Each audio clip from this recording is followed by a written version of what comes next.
Before I could ride it though, my introduction, this is such a nostalgia thing for me, is there used to be these DVDs called Fat Tire Fury. How good was like early 2000s soundtracks on Mate, everything? yeah. Just ride mountain bikes every morning, gym every afternoon, just purely for training to race dirt bikes on the weekend. So Dad built some like flat ramps that went down the other side of it. So I basically had it set up as a box jump in my backyard. Yeah, cool. So I remember jumping it on my dirt bike. So yeah, right. when Mum wasn't home. What's up, legends? Welcome to the Demo Cast. I'm Jack, here with my co-host Alex. What's going on, man? Man, just keeping it alive. That catches me off guard every time. I'm gonna try and like think of things just to like throw you. I also don't think I finished that properly either. Is it like keeping the dream alive? I'm like just keeping it alive. Barely. But I'm keeping it alive. Hold on to it. Sick. Well, so today we're going to have a bit of chat about kind of everything that got us to this point, I guess. How we got to where we are in careers, where we're at in business, why we thought doing a podcast would be interesting. All of the above, basically, kind of, I guess. 100%, yeah. Get to know us featuring us. Oh, the credits will be short on this one. So it's sort of a hard one of where do you start it? Because I feel like there's so many entry points for a lot of things. For like all of it. An entry point for you and I, an entry point of business, especially for you. Like you started super young at it. An entry point of like with a podcast, or it's super... A lot of points in it. For sure. I think probably maybe a good place to kick it off is like what was kind of your introduction to action sports? Like where did you get into bikes? Where did that come from? Oh man. So because I started push bikes, I started with downhill. Yep. Was like really the thing for it. Before I could ride it though, my introduction, this is such a nostalgia thing for me, is there used to be these DVDs called Fat Tire Fury, and they had the best soundtracks on them ever, man. And it was just like the biggest senders of their time, riding absolute dinosaurs off, and they were so jacked, man, like the biggest rakes on these things, and just riding them off everything, essentially. How good was like early 2000s soundtracks on everything? Yeah. Just, it was Saliva, it was like Drowning Pool, it was just the coolest stuff now that I will skip every time it comes on, but they're still on the playlist. I'll roll the windows up if it's happening and just like keep it low. But yeah, crushed it, man. And that's really what got me into like pushies to begin with. I grew up on a farm, so like bikes were like dirt bikes and stuff were always a tool. But that was my introduction to people doing things on bikes, really. Like for fun, not for work. Yeah, very much so, yeah. And that sort of like spearhead most of the stuff that went on. And it took some time. It was probably about 15, 16 before I like acquired a downhill. Yep. And then started like racing down. I wouldn't say racing. Started riding downhill, with other people that were going real fast down in like New South Wales. Yeah. Loved it. And it's still something that I enjoy now because you don't do a whole lot of tricks. And I hate taking my feet and hands off because I'm a pussy. But so that was like a big kick in it for me. Yeah. Okay. Massive crash. Ended up twisting the bike up, twisting myself up a bit, and then come off it. And then being a broke ass kid, the next entry to me, and I lived at a place called The Entrance that we've been to.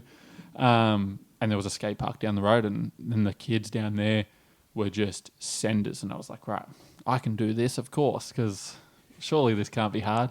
And then, that was my like drive into BMX then. Yeah, okay. And around that same time, this is a real fast track of it. That fast time, started to watch like Tall Order come out, shit like that, and then just become a Baz Keep fanboy. And so how old do you reckon you were at that point? So you were like 16 when you started riding downhill? Yeah, probably like 18, 19. Yeah. So it was quite a quick transition. I was not very good and still not very good at all of it, but just enjoy it. Yeah, very much. Just so. enjoy bikes. Yeah. What about yourself? Where'd you kick it off? So I probably owe a lot of my action sportsness to we had like family friends growing up. I think I got like my first push bike I got when I was like 2, I think. And it was just immediately it was never like a means of transportation. It was immediately like, how can I do tricks on this thing? That's sick. And yeah, we just had family friends that were like, they had kids that were quite a bit older than me. Like they were probably teenagers when I was like 5 or 6. And they were building like quarter pipes and stuff in their backyard and had dirt jumps and all sorts of stuff. So they built me a quarter pipe for like my 6th or 7th birthday, I think. Hell So I yeah. just had a quarter pipe in my backyard like my whole life. Did you ever hit it like at being 6 or 7? Yeah. So it was like it was probably, it was probably only like 2 feet tall, and it wasn't like a full quarter pipe. It wasn't vert being like 2 feet tall, but it had quite a long deck on it, like for a 2 foot high quarter. And then It's like average. and then dad built some like flat ramps that went down the other side of it. So I basically had it set up as a box jump in my backyard. Yeah, cool. A little bit safer. Yeah. So, but that was like my entire like childhood until, man, I must have had that thing until I was probably like 12 or 13. I remember jumping it on my dirt bike. So Yeah, right. when mum wasn't home, Having a send. Yeah. So yeah, I just had like a jump in my backyard pretty much. So it was like always, all the kids that rode BMX were always at my house, like Yep. hitting the little jump. And then I started racing dirt bikes when I was 12 or 13. And raced dirt bikes for the better part of 10 years. I kind of fell out of BMX during that time. And transitioned into riding mountain bikes a little bit. But it was more for fitness. It was training exercise. You had More, some like enduro stuff going. I was like full cross country bike, fucking little tight skinny pants pedaling up hills. Never heard of her. Yeah. Because I've seen some of your Strava. Yeah, they used to do on that, and they were big tracks. Yeah. So yeah, like when I was in high school, I used to like ride mountain bikes every morning, gym every afternoon, just purely for training to race dirt bikes on the weekend. So, and then didn't really start riding BMX again until I moved up here to Queensland, which was like 3 years ago now. Yeah, right. Was it only 3 years? Yeah, I've been here for like 3 years, almost exactly. Like the beginning of March, it was 3 years for me. Yeah, right. Yeah, and probably met you 6 months. I think I'd been up here for about 6 months when we met. Yeah, because it was like mid-year-ish. Yeah, absolutely. Yeah, right. So I took a massive amount of time off. Pretty much as soon as I got a license, like generally, and I started doing manies instead. Yeah, because I didn't get a car license. I went straight into my bike license. Yeah, true. Got a bike and then was like, now I'm a sick street racer. Yeah. Far out. What a goose. But yeah, and then went down that avenue. But like have been bikes my entire life has always been bikes. Yeah, in one form or another. Yeah, absolutely. Even I remember like my love for motorbikes was always big. Driving from Bathurst up to the Central Coast to see one of my mum's friends, and we'd always go down the old Pacific Highway. Yeah. Big bike road. And you'd always see, like, it was the only one I could identify. And it was back early days when Cowie was green, Yemi was blue. People stuck to traditions. And there was always, like, the green bikes that had come boosting, and they had the big silver Ninja up the side. Yeah. So I was like, want a Ninja. They're the coolest shit. And they had the coolest name, for a kid, too. Yeah. So, yeah, and, like, that was a big drive. And, like, my first dirt bike, man, was an RM250 when I was 14. Fuck. Mate, it was naughty as fuck. That's a horrible first dirt bike. Oh, loved it, but because it was hold on or walk home. Yeah, it was a fucking shit time, and it was hard to kick. Arguably, the only reason I can kickstart a bike now is because of that thing. Yeah, but it was just a naughty thing. Yeah, but I was only allowed to ride it to go get the mail. Yeah, so from our house to the mailbox was like 6 kilometers. So like you'd just be on this bitch the whole way up and down the hill because I wasn't allowed to ride it on my own because it was very frowned upon. Yeah. So, but yeah, and then like I fell out for ages, and then it wasn't until I moved up here again. Yeah, and same. And like Bino was like, I'll get back on it and have a bit of a whap. Yeah. And whap, no idea, but I did it. But yeah, so got back on and had a go with my fucking sick, complete We the People. My cool I had like jeans. a 20-inch fucking top tube. Yeah, it was so What are you, like 6'4"? Yeah, a bit over. Yeah. And with a 20-inch top tube frame. Hell yeah, That was man. sick. And I used to wear my hat under my helmet. I'm just going to get that out now that it's like public knowledge because you just take the piss out of me. So if I just get it done now, there's not going to be a photo that surfaces of me later that gets me cancelled because I wore a hat. The first day well, actually, no, you didn't even have shin pads then. But I remember you used to wear your shin pads and with shorts and your hat under your helmet. Bitch, it's Queensland. It's fucking hot up here. Shut up. Wear jeans regardless. Fuck you. I think I've seen you in shorts and shin pads before. Nah, not a chance. Nah, it's never happened. That's never happened. Far out. Nah, not at all. That was never happening. But yeah, and it was a free coaster as well. A lot of free coasters. Fuck that. Oh, I could think of so many things I'd rather do than ride a free coaster. Free coasters are cool, man, and like you can do some phenomenal shit with them. I can't though. Yeah. And they scare the fuck out of me. This is sort of detouring here. I could never comprehend the cab out with a free coaster. I know it's just hop, you dickhead. But could never like set up for it. Yeah. So I hated them because I always had to get out like a bitch. But with like pedal pressure, you can sort of like drive the hop through. Well, that's, I guess, one of the things that I like about my free coaster, because I have the planetary one, is that I can fakie like a free coaster. Yeah. And then I can use pedal pressure to get out. Yeah. Which is super fun, like on the box jumps and stuff. Yeah. Sort of regulate your speed a little bit. Yeah, or just being able to like catch on to something, I guess, to kind of like get that like little bit of leverage to swing around by. There was a dude at the local growing up that had a coaster. His name was Nathan McGorry. Actually, I don't even know if he had a coaster. It might have just been he didn't have a chain. Didn't have a chain. Yeah. So the poor man's coaster, and man, he would just like the dude would sit down and like be cruising everywhere fast as fuck, and I was like, got to get a coaster because that's cool as heck. Yeah. No, turns out it isn't. There's so many kids that like that was a thing in my town growing up for a while to ride chainless. Yeah, Jesus, horrible. That's phenomenal.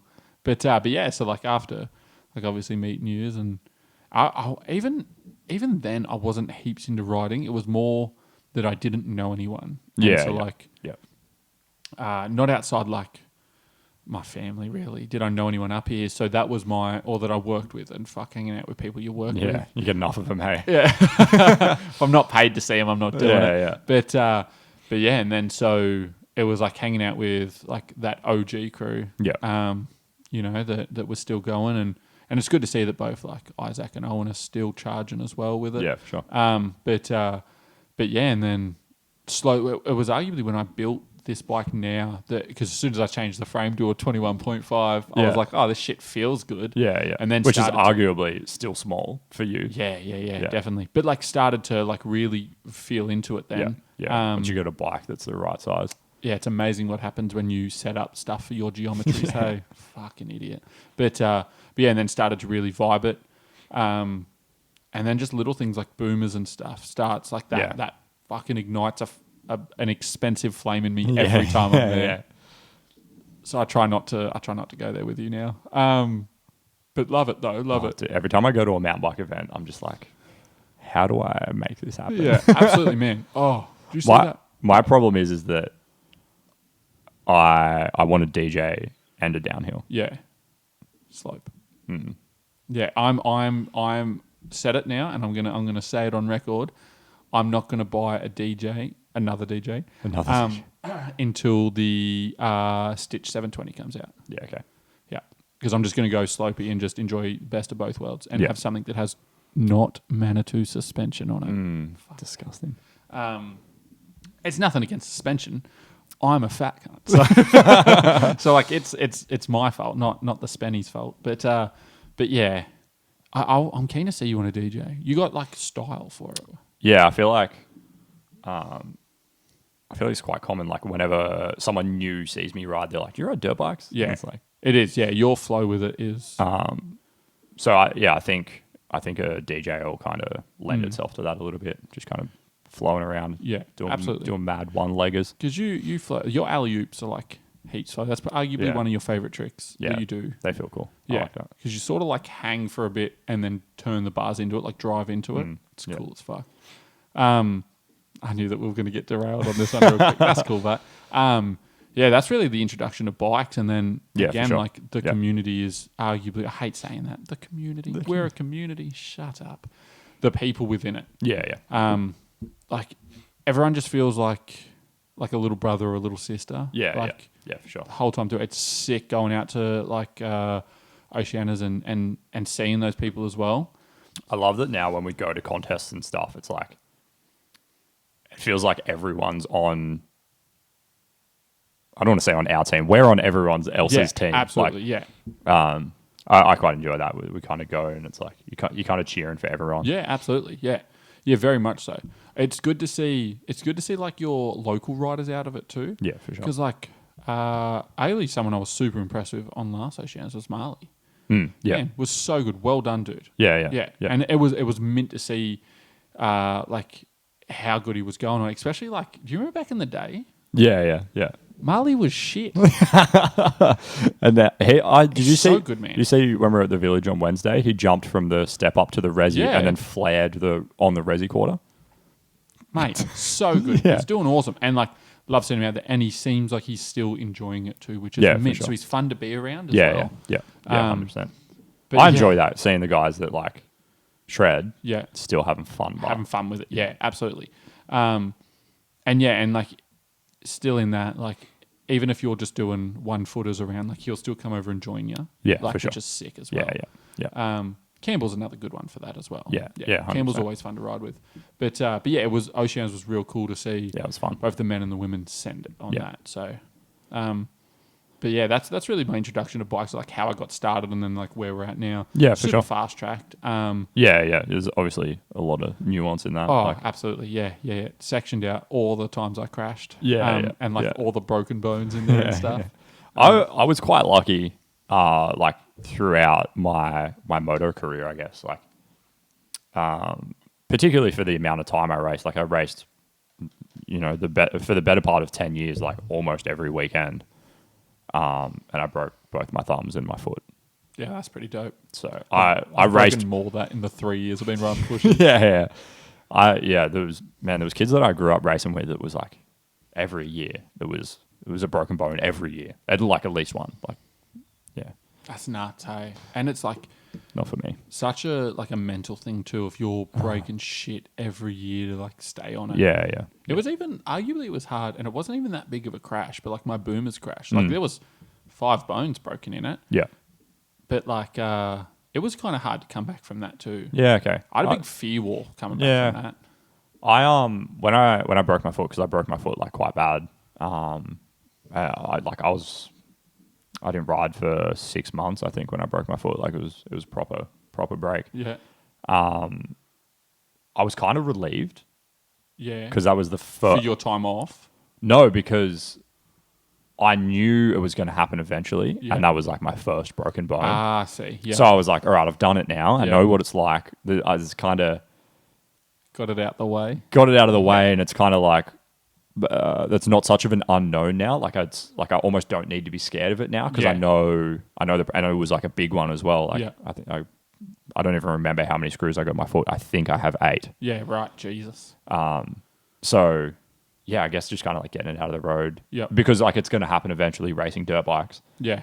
Yeah, it's inevitable. In like, I feel like all sports, an injury's coming at some point. Yeah, for sure. Yeah. Yeah. And yeah, it can be, I'm glad that, and like a good segue as well, glad that we both are in positions with our careers that if I break my arm, I'm still going to work. Yeah. I'm going to get laughed at by the people I work with, but I still am in a position where I can work. It will not be the end of everything. For sure. I don't have to worry about that so much, which is hard because I know there's a lot of people like in the industry that are juggling both. Like And you kind of hear that a lot, where you especially people that are kind of on the tools, I guess, for work, that are like, I cannot afford to get hurt. Yeah, very much.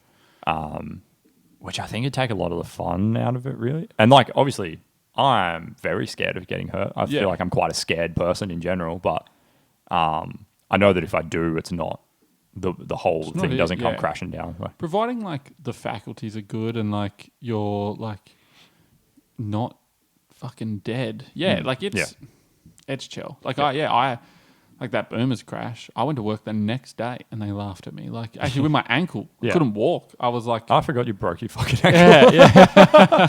At the village. Yeah.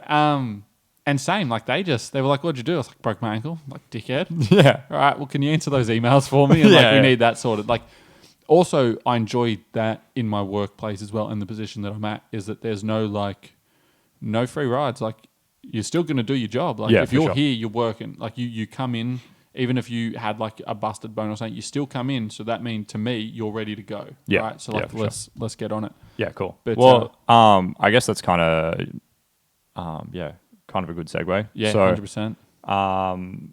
I guess you can kind of go into as much detail as you do or don't want to, but kind of like where, I guess like what got you to this point in your career, I guess, and like how has that journey kind of looked? Because I feel like this is going to be very different for you and me. Yeah, very much so. It's sort of, if I had to like pin what got me to exact like this point now, would be the difference of, and like this is a weird one, and I'm happy to go into it, but it would be the difference of being able to be honest with people that you're like your superiors or people you need to answer to, being honest about something that's outside of what they've asked you. Yeah. So when I first moved over here, I started working. I was just a labour hire for a company, and we were building these like prefab frames. I'm not going to bore or go into details of anything, but we're building these fucking things, right? It's essentially nut and bolt, good to go, right? Send it off. There was a slight few things with it, and so in each team there was a set of engineers, and there was a set of boilermakers, there was a set of fabricators, and then there was a set of labourers. And I was in the labourers because I didn't have any apprenticeships under my belt at this point. So you're just putting bolts in. I was just putting bolts in. Yeah. There was a bunch of lazy fucks there as well, right? And I'm super, again, I pride myself. I'm not going to say anything about anyone that I wouldn't say directly to that person as well. Yeah, for sure. And so in that, and I was like, what the fuck are you doing, man? Like, stop doing that. And it was just like no pride in what they were doing. It doesn't matter if you like, and it was just like caulking, man, and it was shit. Anyway, I'm going to fast track this.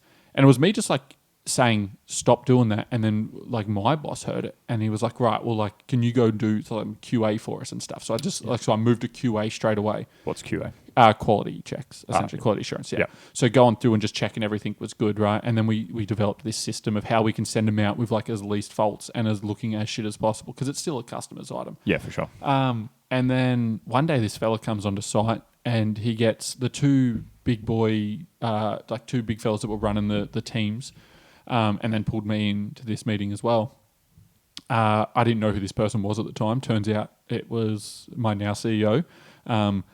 And he was like, right, so we're behind. We need to pick it up. We need this. And everyone in the room was like, yep, we'll do that. Sweet. And I was like, fuck no, we can't. That's dumb. And said that. And very much like that, I was like, we can't do that. And then he was instead of just saying yes and then not getting it done. Absolutely. Yeah. And then, because in my head, okay, sweet, yeah, we'll do that. And then we're not going to do it. I know we're not going to do it. So I'm either going to be stressed about when I see him next and then he's going to ream me, or I'm going to overexert myself trying to get to a deadline that is not possible. Yeah. But yeah, or you will pull it off and it'll be shit work. Or you'll hate yourself for it, or you're going to set a standard that you can't continuously hit each time. Sure. There's no positive to it. And I said to him, I was like, no, can't do it. Like, it's not going to happen. And everyone sort of had a chuckle, and I didn't. I was like, you tell me what number you actually want, and I'll tell you why we can't get it, were my exact words to him. And then he was like, right, everyone do your best, and then left. And then he was like, Alex, can you stay? I was like, yeah. He's like, why can't you hit it? And I told him, I was like, we don't have enough people for it. Like, we don't have a proper flow process of how we're doing shit. Because you've seen the warehouse, same warehouse I'm in now. It's quite big. You were like chopping shit around. And I said this, and he was like, sweet, take lead on it then. Give it. It's yours now. Take it. And I was like, fuck it, cool. Yeah. And then once that company finished up, so the company was sort of built under the steam of just to do that one job. Yeah. Okay. Once that company, that job kind of finished up, and then it was a contract. Once that contract had finished up, I just went upstairs to be like, thanks for your time, appreciate it. Yeah. He's like, do you want to come over into the company I work for now, and come on as just like a nobody? And I was like, yeah, sweet. And with the exact same like mentality under it of like, do stuff you're proud of and be honest about it. Yeah. grown myself the whole way up to now to the position I'm in now. That's going to change, so I'm not going to say the title of it. But yeah, so like, but to be on that ladder, you know, like you've been to work, you've seen, for sure. positions that I'm in and stuff like that, and getting to work with amazing industry leading stuff as well. So, again, very different on our approach for it, as mine was built off very much on this, like, just be honest and true to it. Like, yeah, I feel like I can relate a little bit with like kind of my progression at Rival.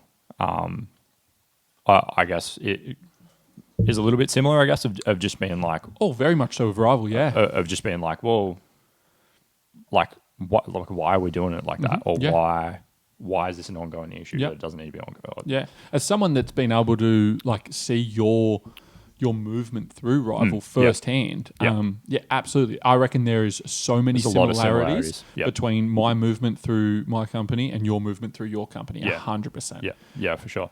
And I guess, like... The reason why I guess I had that attitude, like when I started at Rival, was because before that I was working for myself, which is basically like I had part-time jobs and stuff when I was in high school, but this is essentially the first time I've had a full-time job for anyone other than myself. Yeah. So, from the time I was 17 until I was 23 when I moved here. I worked for myself full time doing the same thing, making motocross graphics. So I just got so used to being like, well, if there's a problem, you handle it. Like, you fix it. Yeah, Absolutely. yeah, and having pride in your work and like all those kind of things. So, and I sold my business and just showed up at Rival with just the bottom of the ladder was I just came in to be a designer. Yeah. I guess the same thing where it was like, I, to some degree, just treated it like I would want someone to treat my company. Yeah, very much so. Yeah. And so when there was stuff, I would kind of go to the owners and be like, well, like if it was my company, I'd want to know, you know, if something isn't working, or you know, there's something that is kind of getting like swept under the rug, or absolutely.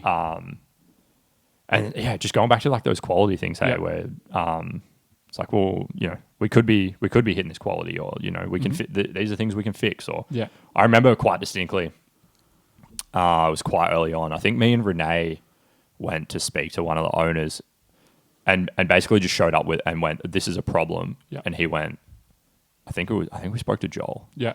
And we basically went into his office and we're like, this is a problem. And he went, don't come to me with problems, come to me with solutions. Such a good fucking line. Oh, dude. And just from then on, I was like, sweet. And I just kept doing that and being like, here's a solution. This is how we move forward. Yep. And they just kept going, sweet, it's all yours. Run with it. Yep. And then just created, because when I started, there was no managers positions. There was nothing. There was the two owners. I think we had like 6 designers at that point, and there was 3 production staff. There was no hierarchy. There was nothing. Yep. And so just with that attitude where I kept being like, all right, here's another solution. This is how we move forward. Then I guess my first like promotion, I guess, was then into being team leader for the designers. Yep. And then now general manager of the whole company. Like, absolutely. And just run with that attitude the whole time of, like, what? Don't worry about what the problems are. Worry about what the solution is. So, if you don't mind me touching on that for a bit, that's such a it's a hard thing to sort of like, because it's easy to complain about what the problem is. Fuck yeah! It's so easy to just be like, everything's fucked. Like, this is a problem. Yeah. Why can't they figure it out? They're the bosses anyway. But fuck. I remember real. I'm gonna tag him in this point. I remember one time Thorny, who you've met, lovely man, my boy, come into my office and like shut the door behind him, and I was immediately, we were like, uh-oh. Fuck. I was like, and straight up, I was like, what's wrong? And he was like, and I was like, right, so you've fucked up something here. Yeah. And so he crashed a $250,000 laser. Then he didn't crash it. He fucking dropped it off one of the robots, right? And I was like, oh, you can't. But obviously, like I didn't blow up at him. Immediately, I was like, right, what's the fucking? We need to get to. We need to sort this out. I need to visibly see how fucked we are, and then where we can go from that.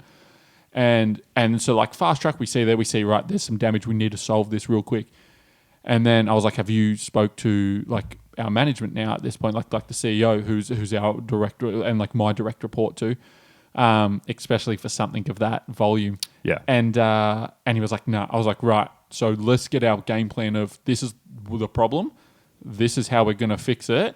I'll tell you when it's done. Yeah. And it was like, because if we just went in there with a problem, now we've put shit on their plate. Yeah, and then they need to deal with it. Yeah. That's right. We're giving them something to deal with, which is going to be stressful because no doubt their plate's already fucking full. Yeah, for sure. But we seem incompetent of doing at least fixing your own fuck ups. Yeah.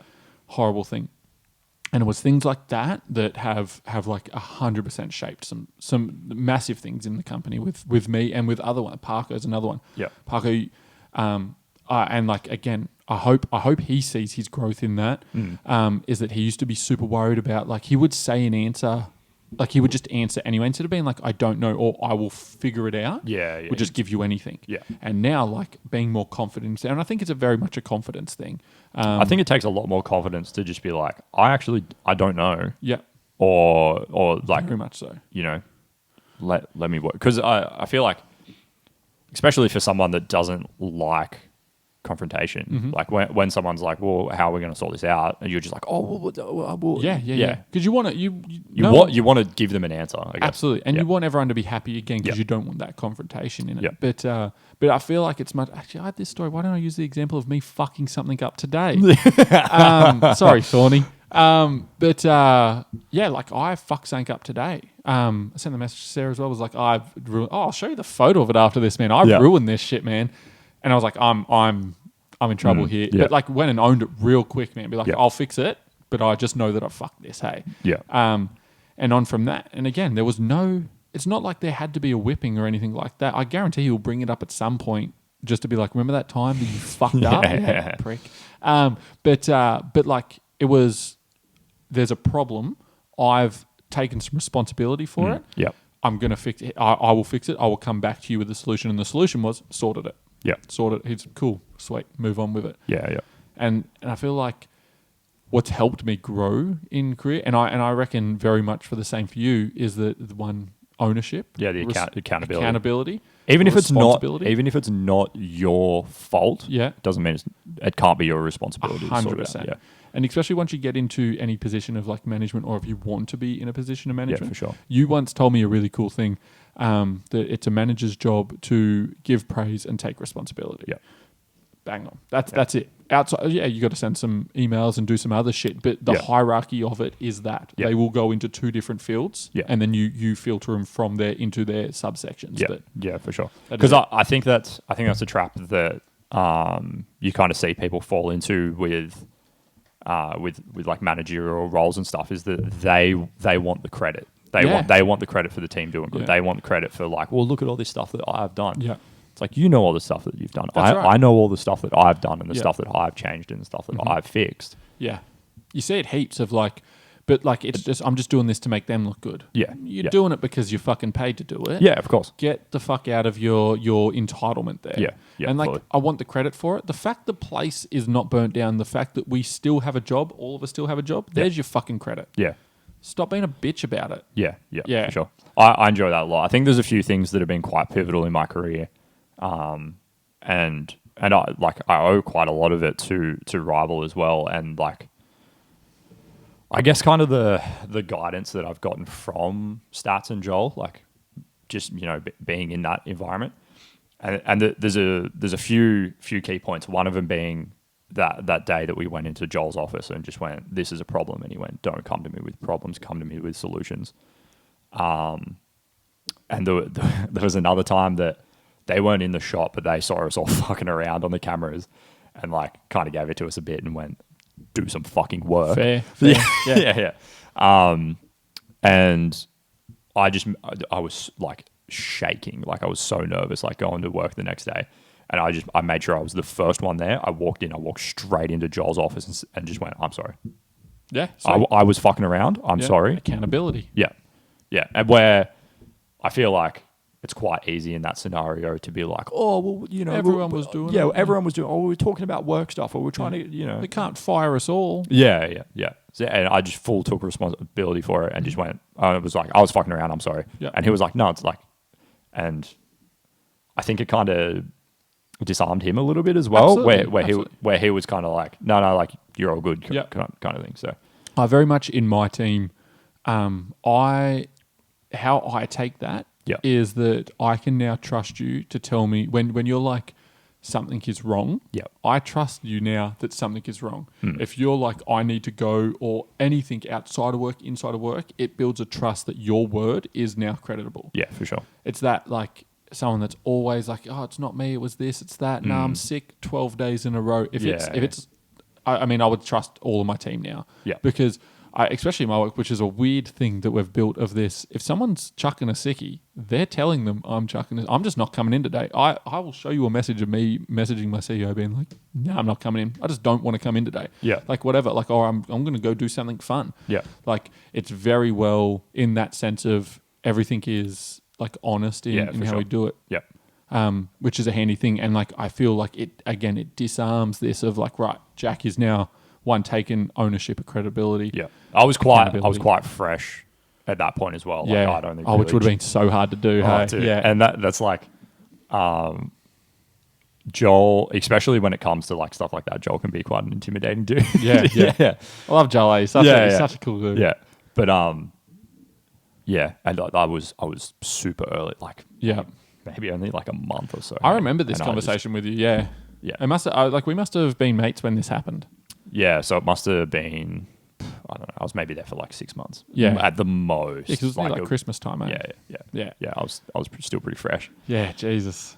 And at that point, I was no one in the company either. I was designer, had no, like, last in, first out. Yeah. The easiest to remove. It's hard when, pardon me, it's hard when, like, you're new to something and everyone's doing it, and it's like it's easy to get in on things like that. It's a tough one though. But like again, it's I feel like it's these steps through. I reckon anyone that has made movements in their career doesn't have to be drastic. Doesn't have to go from like fucking the designer to the general or anything like that. But just like accountability, trust within your management as well that your 100%. Shit's creditable. 100%. And it's so simple. Like it's again, you said it already. It's so easy to complain and just bitch about things, rather than just fucking getting in and doing it. It's amazing that all the things they tell you to do that help actually help. Hey, fucking rude of them. Wild, but it's good though. Like it's been fun to like watch your progression with it and just continuing to like blow up, which is good. And it's been great. I fucking love it. I love going to work every day. It's good. Again, I feel like we both have this, like we're fortunate enough to do it. And even when I say that, it makes me like check it a little bit, because I feel like anyone can do it if you fucking want it bad enough, that we can have this, we can have Sleeper, you can have Demo, you can have our writing, all of this shit still outside of our 9 to 5. Or 100%. 6 to 3:30. I fully lost my train of thought. That's cool. Because I'll just like keep picking it up, because you've been a very big introduction to solo business for me. For business stuff. Because again, like owning your own, and then continuing to grow things further up. I cannot wait to like later on in the years to show everyone the video of you sitting in the corner at the park. One day I'll just show up and this will all just work. But I loved keeping that shit too. Hey, for like little nostalgias. But you've been a big introduction to me. We touched on it with Casey as well, of like things that I thought were big hurdles were not that big at all. And shit like that. So it's good that you, like, I bounce a lot of my like what's the word for it?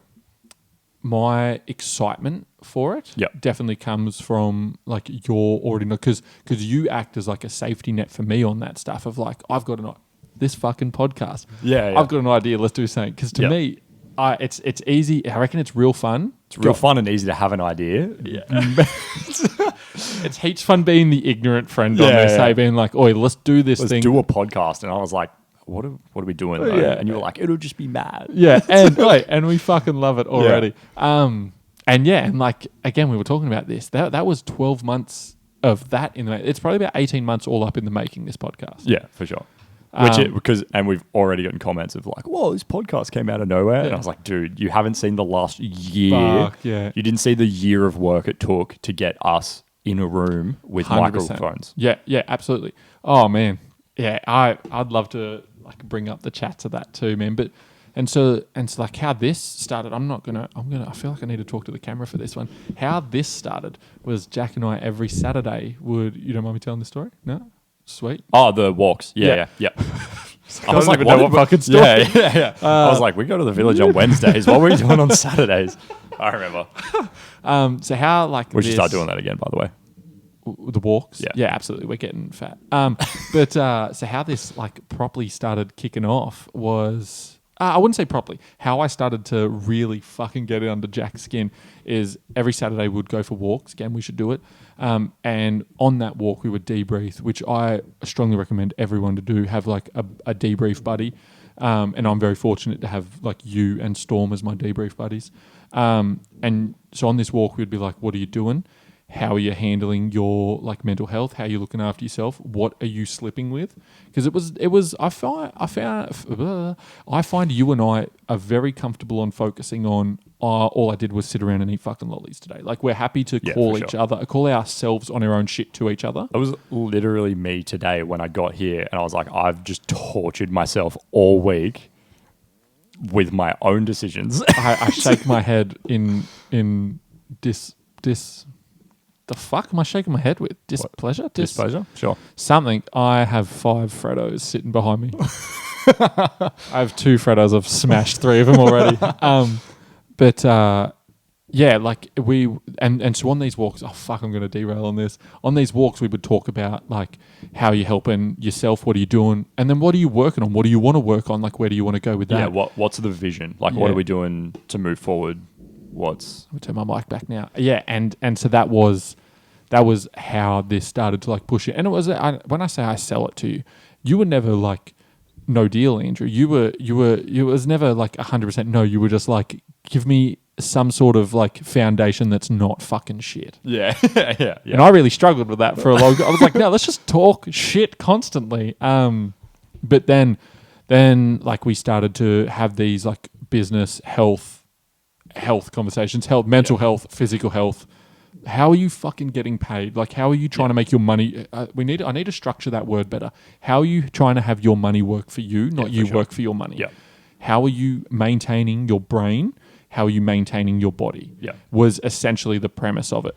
And I'm still trying to as well, because obviously, like, we need to write descriptions for this shit on, like, what is this podcast about? Yeah. And I guess, in a nutshell, need to simplify it a little bit, because it's like, it's a bit messy at the moment, but it's like, how are you managing your physical health, your mental health, your goals, business?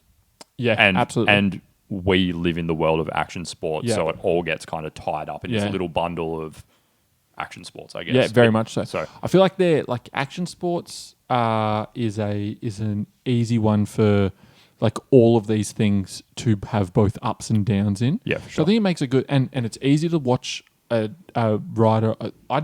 My big introduction to this was a loopy, and I was like fucking sick. Huh? This dude Loopy's is such a good dude, banking. Yeah.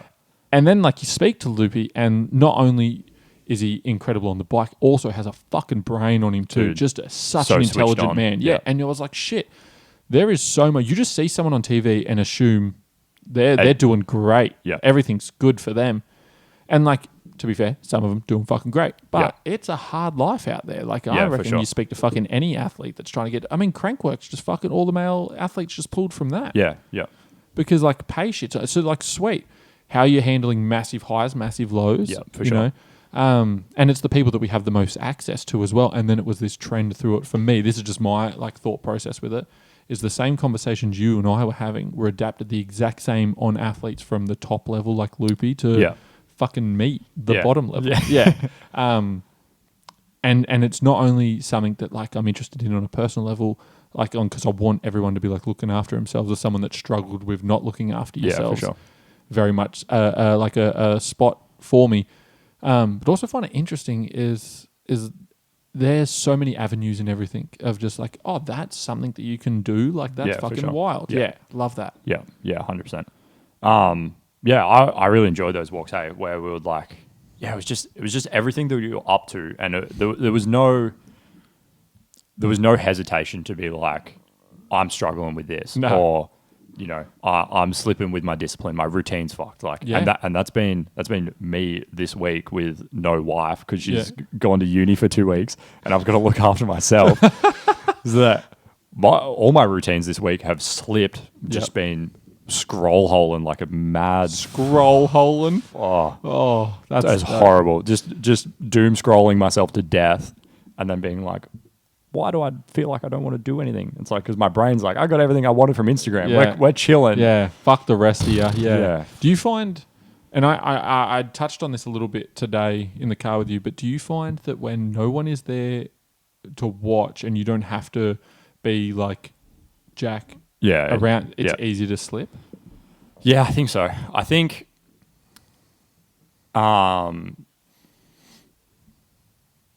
yes. But I guess in the sense of like, I'm in the house by myself. Doesn't matter if I spend 3 hours. Not that it doesn't matter, because it does fucking matter. Yeah. But there's no one to pull me up and be like, you've been on Instagram for 3 hours, brother. Get your life together. Absolutely. Because there's no one in the house to talk to. So like, Yeah. I mean, there's 1,000 other things that I could do, but in my head, I'm like, well, what else am I going to do? I'm just going to sit here and do nothing. I find that loneliness is a real good gateway to slipping everything. Hey. Yeah, for sure. So, I've just kind of punished myself all week on just not having it together.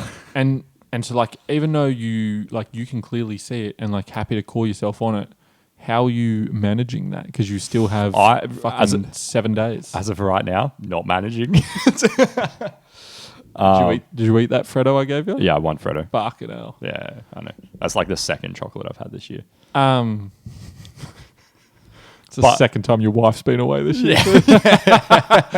Yeah. So how do you? What's your pickup? Give me your routine so I can call you on it tomorrow. So I guess with the weekend coming, for me it's like housework. Get some washing done. For sure, dude. Get your not that, to be honest, I've kept the house in pretty good order considering I'm wife free currently. But always if Sarah goes out or something like that, let's rephrase that. If Sarah were to go for like a amount of time and she'd come back, I'm gonna clean the fuck out of this place to be like, no, this is me all the time. This is the whole time. This is what I do all the time. It was a mess up until 10 minutes before she got back. Whole time. Sorry, keep going. You threw me a little bit. Sorry, clean house. Yeah, clean house. Do some washing. Yeah, I gotta sort out my house a little bit. Not that it's anything. No, it was at your house. It looks fine. It looks fine, but like, I need to put the dishwasher on. I need to do a load or two of washing. I need to fucking do some exercise. Jesus. Sorry about the mic, guys. I'm real fiddly. I need to do some exercise. I want to go for a walk this weekend. And then starting next week, we've got new work hours. So it kind of forces me back into a good routine. Yeah. I have to be up. You have to learn a routine. I have to be up at 5 a.m. to be at work on time now. Yeah. So sorry, I seen you flick at me, Mike, and again, I'm real sorry. Yeah, I have to be up at 5 a.m. to get to work on time now. So when I was doing 75 hard, getting up at 5 a.m., well, I wouldn't say it was easy. But you had accountability. It was easier because I didn't have a choice. Mm-hmm. I had to be up and I had to get a workout in before I went to work. Yeah. So I guess, pretty much since that finished is kind of like, there's no consequence for me not doing it. I guess it's kind of up to me and there's no consequences for it. So, yeah, and I think that's been a big thing is like the exercise has slipped since I finished 75 hard. So I know that we're going to wrap up real soon. I mean, we still got a little bit. And you don't have to publicly flame anyone either on this. But like, also, I would love interaction from anyone else that watches to be like, do you see it? As someone that can pick slips in yourself, when you're around people, just hypothetically, like you're at the park with a bunch of people and you can see someone that is slipping but making excuses, do you really struggle? Yeah. So I struggle to not be like, shut the fuck up. Yeah.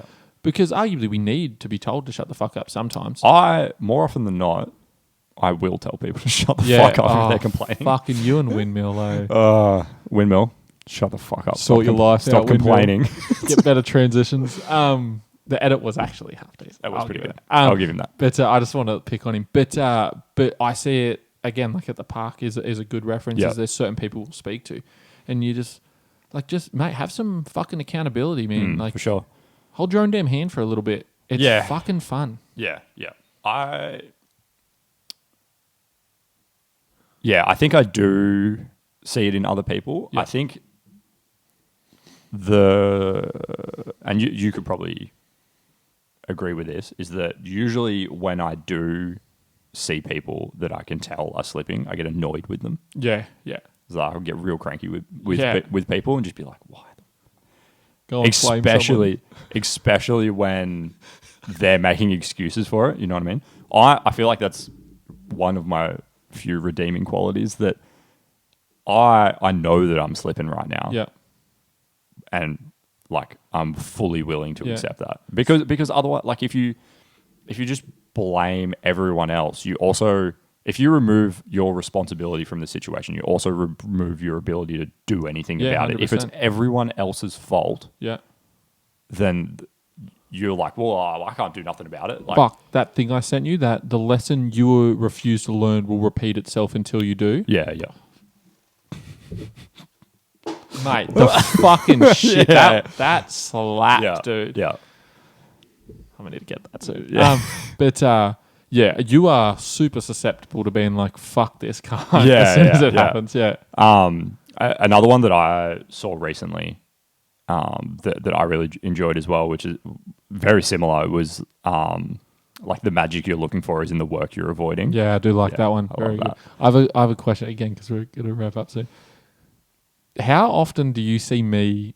I'm going to have you call me on some shit. How often do you see me not take responsibility or like not own up to some shit? Not super often, to be honest. I was nervous. I was on the fence. I was like, maybe don't ask him this. I definitely know it takes me 3 to 5 business days, and I'll be like, "Oh, you were the problem here." Yeah. I need a bit of reflection. Not super often, and I feel like you usually do. Usually by the time I'm like, Alex is being a fucking sook, you're like, I'm being a sook. Yeah. Yeah. But yeah, no, not super often, to be honest. And right. I definitely do that as well, where I'll have, 3 or 4 days of chucking a tantrum because I don't know what's wrong with me before I go, hang on a minute. Yeah. You're the problem. And then do you find that that's when you, like touching on the last podcast as well, that's when you'll be like, like I haven't shaved in a little bit here. I can start to see these signs like play through? Yeah, for sure. That's and I think my fuck, why are words so hard? I guess my redemption kind of started this afternoon out of sleep when I got home from work, and then I was the same as like my beard was all like grown out and scraggly and shit before I came here, and I was like, go and do a podcast, can't look like shit. Yeah, that's right. Yeah. And I'm already kind of re-energized a little bit to like start pulling myself into line. Yeah. But I feel like I don't get to that point until I almost have to get cranky enough at myself to be motivated enough to pull myself out, I guess, if that makes sense. Have to see like yourself from how you would see motherfuckers that are sooking. And get that like, it's you. You're the issue here. Yeah, for sure. And it's definitely taken me a couple of days. Like I've been battling the last couple of days and just kind of like complaining, and I'm like, I know I'm the problem, but I'm still complaining about it. Yeah. Pretty much up until today, I think. And then like I just kind of get that momentum swinging back in the other direction, I think. Yeah. Which I can already feel it's starting to happen with like just getting here and doing this. It's like another thing like ticked off, you know what I mean? It's like another piece of forward momentum. Yeah. So just got to kind of carry that through the weekend now, I guess. And this 100%, the next podcast. Yep. You were the problem. That is, I want to because I feel like everyone. Sorry, fuck, I'm real sorry. I'm just such a like fidgety person too. We knew this was going to be hard for us to do. Look at us. I really want to touch on you are the fucking problem. Yeah. Not specifically you, Yeah. but also not excluding you either. Yeah, for sure. Because I feel like the second that you're like, oh, I'm being a goose here, sweet, you've done. You can now do something about it. You've done the hardest part. Yeah. You've now found the problem. Now fix it. Yeah. Don't just fucking band-aid it. Don't just like smooth it over. Don't scroll on Instagram on 3 hours because Yeah. you're unmotivated, because that's not going to do anything for your motivation. Fucking goose. I'd like to kick that one off. Yeah. Off next. We do. Ooh, I don't know which one's going to run out first here. That or that. Whatever. Which one? We don't have to do a hard cut off in an hour. But I feel like we're... Hard cut off in an hour. Yeah, no, I'm happy with that. I'm happy. You want to add anything else in there? Yeah, I guess the only other thing I wanted to touch on is kind of like why we thought doing a podcast would be interesting. And I guess it's a lot of those things that we kind of... I have like one plain answer for it. Yeah. Like it's super, super plain. And it's... I don't have like a consolidated answer that's like simple and easy for me to... I don't have an elevator pitch for it yet. It's still all very messy in my head where I'm like, oh, it's like we're talking about how you doing cool stuff. Yeah, And very much I don't have an elevator pitch for it yet. So go ahead. My sole reason for like the whole my big push for it was I was struggling heaps with talking to someone and talking about things.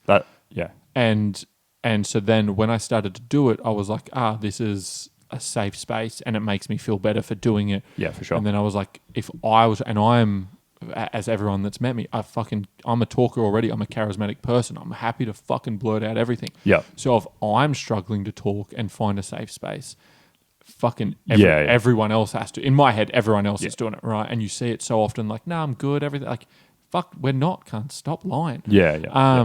And then when I started to like be super transparent to people, other people, I'm not going to name drop of people who have opened up about their shit, but like a lot of people around us, a lot more than I expected, were like, same. And then I got messages from mates that were like, thank you for talking to me about that and thank you for letting me talk to you. Yeah. I was like, sweet. The platform of safe space needs to be much more out there. Yeah. But there's more than just, are you okay?